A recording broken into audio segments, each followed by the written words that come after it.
امام صاحب زندہ ہو کر کے آ جائیں، وہ کہیں ادھر چلو، ان کا اجتہاد کہے یہ صحیح ہے، نبی صلی اللہ علیہ وسلم کی حدیث، نبی صلی اللہ علیہ وسلم فرمائے یہ صحیح، تو ہر امتی نبی صلی اللہ علیہ وسلم کے پیچھے چلے گا جو اللہ کے نبی سے محبت کرتا ہے۔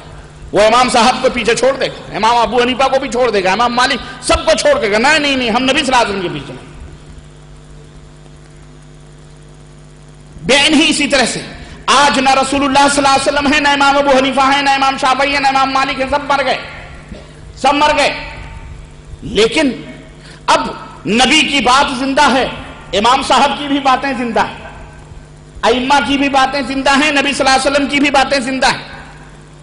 اب نبی صلی اللہ علیہ وسلم کی باتیں آپ کے سامنے ہوں اور ائمہ کی بھی باتیں آپ کے سامنے ہوں تو کس کا سکہ چلے گا؟ بولو، نبی صلی اللہ علیہ وسلم کی باتوں کا سکہ چلے گا یا ائمہ کی باتوں کا سکہ چلے گا؟ بات واضح ہے کہ اگر دونوں زندہ ہو کر کے آ جائیں تو ہر امتی اپنے نبی کے پیچھے چلے گا، ایسے ہی دونوں کی باتیں زندہ ہو کر کے آ جائیں اور سامنے ہو جائیں، یہ اللہ کے نبی نے فرمایا، یہ اللہ کے نبی نے نہیں فرمایا، یہ اجتہاد ہے، یہ اللہ کے نبی کی حدیث اور سنت کے خلاف ہے، پھر بھی ہم اس باتوں کو لیں گے اور نبی کی باتوں کو چھوڑ دیں گے؟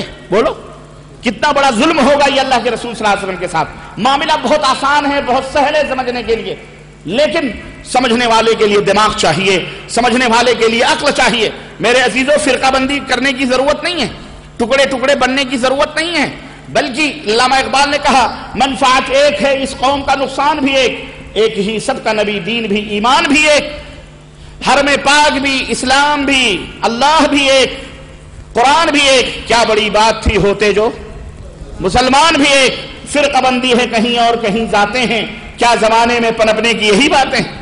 اور اسی اقبال نے کہا تھا کہ تقلید کی روش سے تو بہتر ہے خودکشی، تقلید کی روش سے تو بہتر ہے خودکشی، رستہ بھی ڈھونڈ خضر کا سودا بھی چھوڑ دے، خضر کا سودا بھی چھوڑ دے، رستہ ڈھونڈو، تحقیق کرو، اللہ اور اس کے رسول کے فرمودات کے اوپر عمل کرنے کی کوشش کرو۔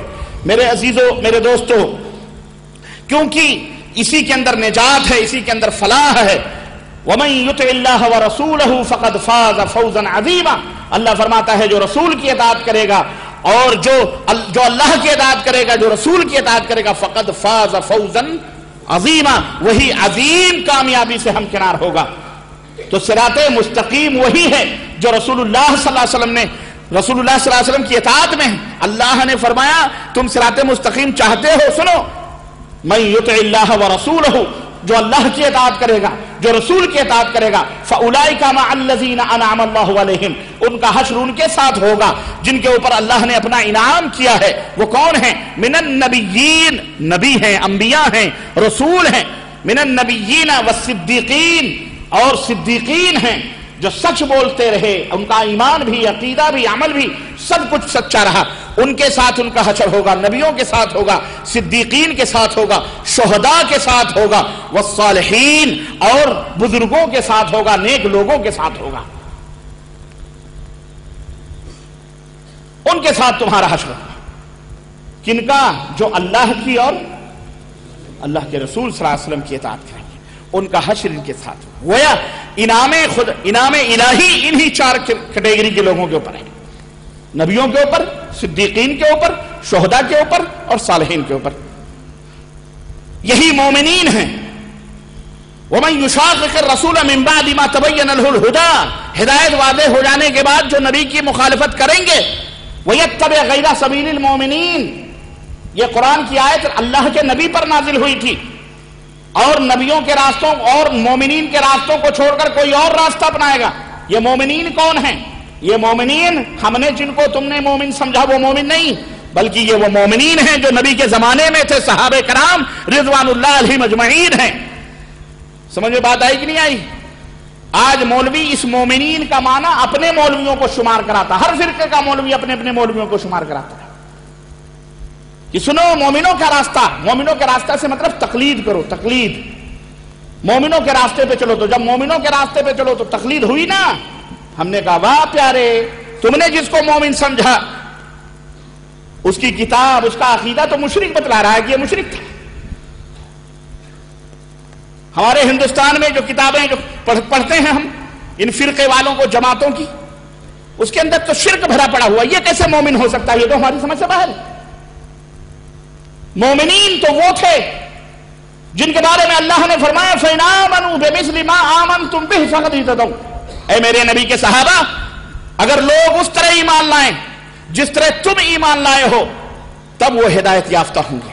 اور جن کے بارے میں اللہ کے رسول صلی اللہ علیہ وسلم نے فرمایا علیکم بسنتی وسنت الخلفاء الراشدین المہدیین، اے میرے امت کے لوگوں، تمہارے اوپر میری سنت لازم ہے، اور اسی طرح میرے خلفاء راشدین جو ہدایت یافتہ ہیں ان کی سنت لازم ہے۔ وَعَضُّوا عَلَيْهَا بِالنَّوَاجِذِ، ان کو اپنے داڑھوں سے پکڑ کے رکھو، مضبوطی کے ساتھ رکھو۔ وَإِيَّاكُمْ وَمُحْدَثَاتِ الْأُمُورِ، اور خبردار بچو دین اسلام میں نئی باتوں کے پیدا کرنے سے۔ فَإِنَّ كُلَّ مُحْدَثَةٍ بِدْعَةٍ، اس لیے کہ ہر نئی بات جو پیدا دین میں کی جاتی ہے وہ بدعت ہے، وہ ہر بدعت گمراہی ہے۔ وَكُلُّ بِدْعَةٍ ضَلَالَةٍ، اور ہر بدعت گمراہی ہے، اور ہر ضلالت جہنم میں پہنچانے والی ہے۔ وَكُلُّ ضَلَالَةٍ فِي النَّارِ، اور ہر گمراہی جہنم میں پہنچانے والی ہے۔ اس لیے بدعتیں نہ ایجاد کرو بلکہ سنت کو لازم پکڑو۔ اتبعوا ولا تبتدعوا، اتباع کرو، بدعت نہ گڑھو، نہ بدعتوں کے اوپر عمل کرو۔ ایمان کی بدعتیں ہوں، عقیدے کی بدعتیں ہوں، اعمال کی بدعتیں ہوں، اخلاق کی بدعتیں ہوں، کھانے کی بدعتیں ہوں، سونے، یہ تمام کی بدعتوں سے پرہیز کرو، نبی کی سنتوں کو فالو کرو، لازم کرو۔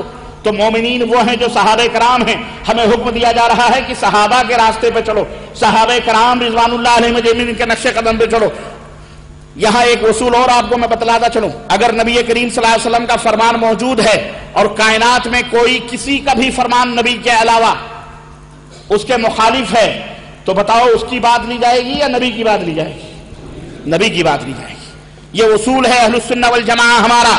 اہل السنہ والجماعہ سے مراد اہل الحدیث، یہ نہیں یہ اہل سنت والجماعت کا ٹائٹل لگا کر کے شرک اور بدعت لوگوں کے اندر پھیلانے والے، یہ بدعتی ہیں، یہ اہل سنت نہیں ہیں، اہل بدعت۔ یہ بات یاد رکھیں۔ ہمارے بہت سارے بھولے بھالے کہہ دیتے ہیں کس کی مسجد، کہتے ہیں اہل سنت کی، تو ہم نے کہا تم کون ہو، اہل بدعت ہو؟ سنت کا الٹا تو بدعت ہی ہے۔ کہتے ہیں نہیں یہ اصل میں اپنے آپ کو اہل سنت، تو کیوں کہتے ہو اہل سنت؟ یہ تو جھوٹے لوگ ہیں۔ اہل سنت تو وہ ہیں جو سنتوں کو فالو کرتے ہیں۔ پختہ خبر بنانا نبی کی سنت نہیں ہے، بھنگڑے ڈالنا نبی کی سنت نہیں ہے، شدہ بنانا نبی کی سنت نہیں ہے، 11ویں 12ویں کے مرغے ذبح کروانا نبی کی سنت نہیں ہے، یا غوث یا المدد کے نعرے لگانا نبی کی سنت نہیں ہے۔ سنت ہے یہ؟ پھر یہ اہل سنت کیسے ہوگا؟